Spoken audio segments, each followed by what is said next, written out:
હાલ જોઈએ તો આજે 24 જૂન અને બુધવારનો દિવસ છે. આજે રાજ્યના મોટા ભાગના વિસ્તારોમાં વાદળછાયું વાતાવરણ, તો અનેક વિસ્તારોમાં છૂટાછવાયા સ્થળોએ વરસાદ પણ પડી રહ્યો છે. ગઈકાલે સૌરાષ્ટ્ર, દક્ષિણ ગુજરાત સહિત રાજ્યના અનેક વિસ્તારોમાં સારો એવો વરસાદ પડ્યો હતો. ત્યારે આજે હવામાન વિભાગે રાજ્યના અનેક વિસ્તારોમાં વરસાદને લઈ એલર્ટ જાહેર કર્યું છે.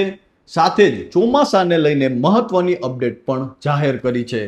આ ઉપરાંત અમારી સાથેની વાતચીતમાં હવામાન નિષ્ણાંત પરેશભાઈ ગોસ્વામીએ કહ્યું છે કે આ તારીખથી રાજ્યમાં હેલી જેવો વરસાદ પડશે, એટલે કે સમગ્ર ગુજરાતમાં ભારે વરસાદ પડશે. ત્યારે સૌપ્રથમ તો આપના વિસ્તારમાં હાલમાં કેવું વાતાવરણ જોવા મળી રહ્યું છે તે, અને ખેતી, પાક, વાવણી કે વરસાદને લઈ આપને મૂંઝવતો કોઈ પણ પ્રશ્ન હોય તો તે કોમેન્ટ કરીને અમને જરૂરથી જણાવજો.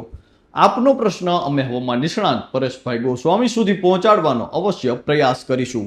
નમસ્કાર, આપની સાથે હું છું કૃપાલસિંહ જાડેજા, અને અમારી સાથેની વાતચીતમાં હવામાન નિષ્ણાંત પરેશભાઈ ગોસ્વામીએ ભારે વરસાદની શરૂઆતને લઈ શું મહત્વની આગાહી જાહેર કરી છે તે જાણીએ. તે પહેલા હવામાન વિભાગે ચોમાસા અને વરસાદને લઈને શું નવી અપડેટ જાહેર કરી છે તેના વિશે વિગતે વાત કરીએ. વાત ગુજરાતી પર. આમ તો ગુજરાતમાં ચોમાસાનો વરસાદ વધવાની શરૂઆત થઈ ચૂકી છે. ગઈકાલે ગુજરાતના કેટલાક વિસ્તારોમાં ભારે વરસાદ પડ્યો હતો, તો અનેક વિસ્તારોમાં વાદળો પણ છવાયા હતા. હવામાન વિભાગ અનુસાર ગુજરાતમાં આગામી દિવસોમાં હજુ પણ વરસાદનું જોર વધશે. ત્યારે આજથી એટલે કે 24 જૂનથી ગુજરાતના અનેક વિસ્તારોમાં વરસાદને લઈ હવામાન વિભાગે એલર્ટ જાહેર કરી દીધું છે. આ ઉપરાંત જૂનના અંત કે જુલાઈની શરૂઆતમાં સાર્વત્રિક વરસાદ પડે તેવું પણ એક અનુમાન છે.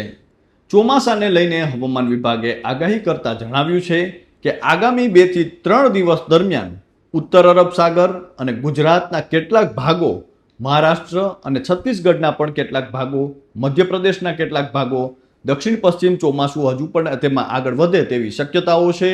અને ખાસ કરીને હવામાન વિભાગે જણાવ્યું છે કે જો આવી જ પરિસ્થિતિ રહે તો વરસાદની હજુ પણ પ્રબળ શક્યતાઓ છે.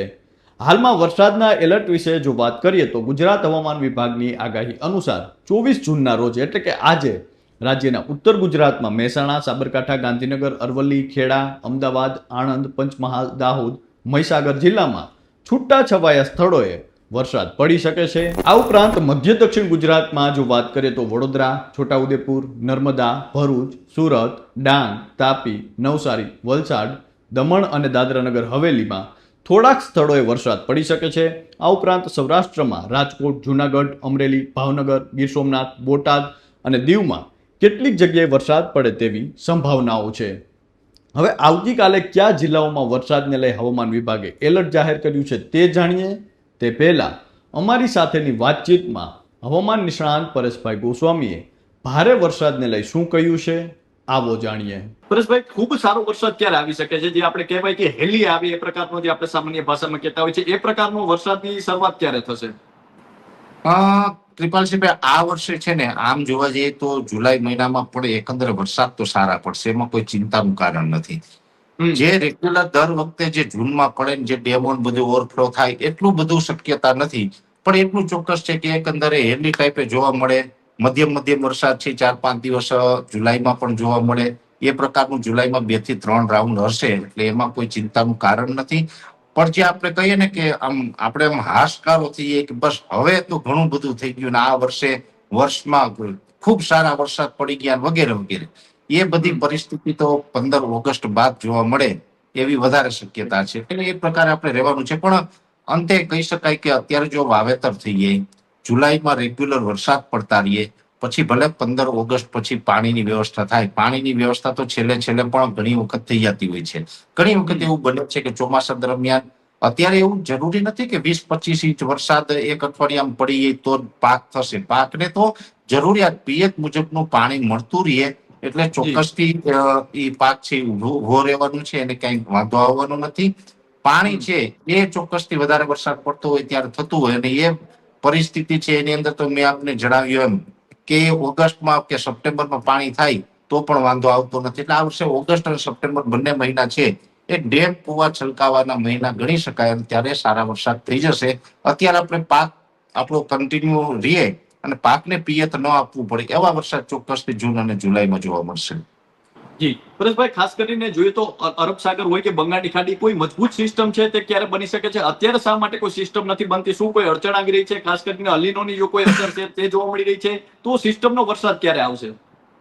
જો કૃપાલસિંહભાઈ, અત્યારે અલનીનો જે સક્રિય થઈ રહ્યો છે પણ એની કોઈ એડવાન્સમાં આટલી બધી અસર હોય તેવી શક્યતા ખૂબ ઓછી માનવાની હોય આપણે.